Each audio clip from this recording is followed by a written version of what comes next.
Now let us study how fertilization in the ovule takes place and how formation of seed and fruit take place. Here you can see this is the carpel or the pistil. The pollen grains come and fall down on the stigma, or the stigma receives the pollen grains. A number of pollen grains fall, but only one pollen grain will germinate to give rise to pollen tube which will reach the ovule. So here you can see the pollen grain germinating. A pollen tube is produced and this pollen grain contains two male gametes. It contains two male gametes.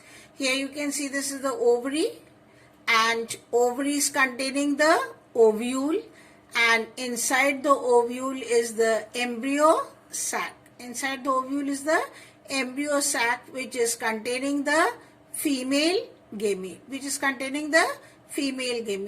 Now one of the male gamete goes and fuses with the female gamete or the egg cell to give rise to zygote, and the other will fuse to give rise to endosperm, which we will study later in higher classes.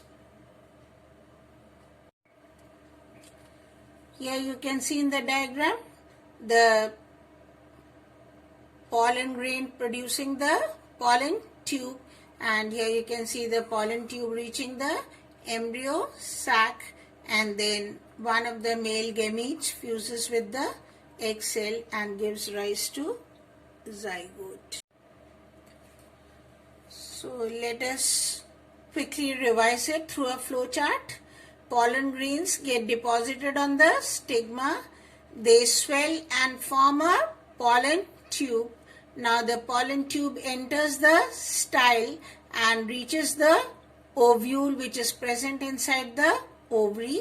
Now fusion of male and female gamete takes place and a zygote is produced, and this zygote will give rise to a embryo which will later on give rise to a new plant. So let us see how formation of fruit and seed take place.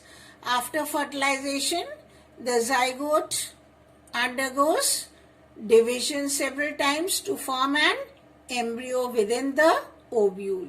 Now the ovule develops a tough coat and gradually gets converted into a seed. So ovule is changing into a seed.